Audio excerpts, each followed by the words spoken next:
ലോകം ഇന്നേവരെ കണ്ടതിൽ വെച്ച് സമാനതകളില്ലാത്ത ആക്രമണ രീതിയാണ് ഇസ്രായേൽ ലബനനിൽ ഹിസ്ബുള്ളയെ നേരിടാൻ പ്രയോഗിച്ചത്.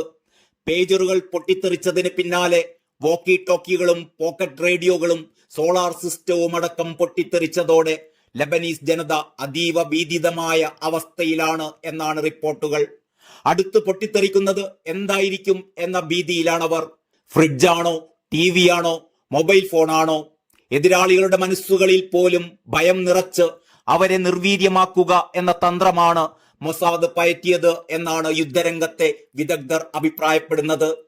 അതേസമയം ഹിസ്ബുല്ലയുടെ ആക്രമണോത്സുകത തകർക്കാൻ ഇതുകൊണ്ടൊന്നും കഴിഞ്ഞിട്ടില്ല എന്നാണ് തുടർന്ന് അവർ ഇസ്രായേലിന് നേരെ നടത്തിയ ഡ്രോൺ റോക്കറ്റ് ആക്രമണങ്ങൾ സൂചിപ്പിക്കുന്നത്. വ്യാഴാഴ്ച പുലർച്ചെയായിരുന്നു ഇസ്രായേലിലെ 3 സേനാ കേന്ദ്രങ്ങളെ ലക്ഷ്യമിട്ട് ഹിസ്ബുല്ല റോക്കറ്റും ഡ്രോണുകളും അയച്ചത്.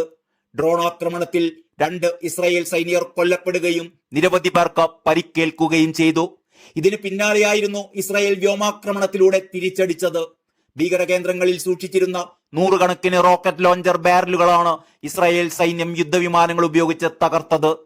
ഇസ്രായേലിലേക്ക് തൊടുത്തുവിടുന്നതിന് വേണ്ടിയായിരുന്നു ഹിസ്ബുല്ല ഇവ തയ്യാറാക്കി വെച്ചിരുന്നത്. ഹിസ്ബുല്ല ഭീകരവാദികൾ വീണ്ടും തിരിച്ചടിക്ക് ഒരുങ്ങുമ്പോഴും ബെയ്റൂട്ടിലെ തെരുവുകളിൽ സാധാരണക്കാരായ ജനങ്ങളുടെ എല്ലാം കണ്ണുകളിൽ ഭീതിയാണ്. പടക്കം പൊട്ടുന്നതിന് സമാനമായായിരുന്നു പോക്കറ്റുകളിൽ കിടന്ന പേജറുകൾ ആദ്യം പൊട്ടിത്തെറിച്ചത്. പിന്നാലെ പേജർ സ്ഫോടനത്തിൽ മരിച്ചവരെ അടക്കം ചെയ്യാൻ തുനിഞ്ഞപ്പോൾ അവിടെ വോക്കി ടോക്കികളും പൊട്ടിത്തെറിച്ചു. ആദ്യ സ്ഫോടനത്തിന്റെ ഷോക്ക് മാറുന്നതിന് മുമ്പേ അടുത്ത സ്ഫോടന പരമ്പര. ഇപ്പോൾ ഇലക്ട്രോണിക് വസ്തുക്കളെ ഭയപ്പാടോടെയാണ് ലബനീസ് ജനത നോക്കിക്കാണുന്നത്. അതിഭീകരമായിരുന്നു ലബനീസ് തെരുവുകളിൽ കഴിഞ്ഞ ദിവസം കണ്ട കാഴ്ചകൾ.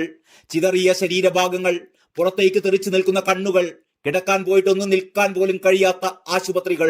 ഭയാനകമായിരുന്നു ഇവിടത്തെ ഓരോ നിമിഷവും. 100 കണക്കിന് പേജറുകൾ ഒന്നിച്ച് പൊട്ടിത്തെറിക്കുന്ന ഭീതിതമായ ദൃശ്യങ്ങൾ.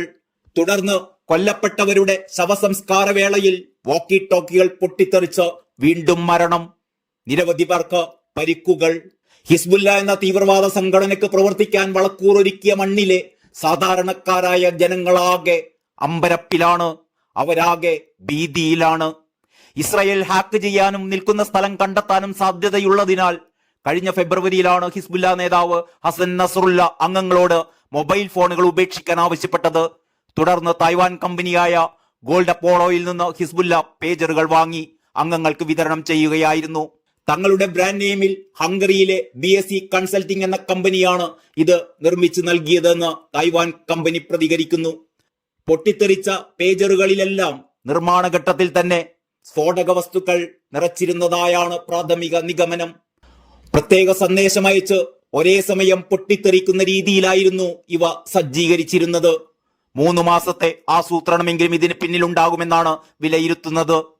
നേരത്തെ തങ്ങളുടെ കൈവശമുണ്ടായിരുന്ന സ്മാർട്ട് ഫോണുകൾക്ക് പകരം പേജറുകൾ ഉപയോഗിക്കണമെന്ന് നിർദ്ദേശം നൽകിയത് ഹിസ്ബുല്ല തലവനായ ഹസൻ നസ്രുള്ളയാണ്. സ്മാർട്ട് ഫോണുകൾ വഴിയുള്ള സന്ദേശങ്ങളും മറ്റും ഇസ്രായേൽ പിടിച്ചെടുക്കുമെന്ന് ഭയന്നിട്ടാണ് നസ്രുള്ള ഇത്തരത്തിലൊരു നിർദ്ദേശം നൽകിയിരുന്നത്. തുടർന്നവർ 5000-ഓളം പേജറുകൾക്കാണ് ഓർഡർ നൽകിയിരുന്നത്.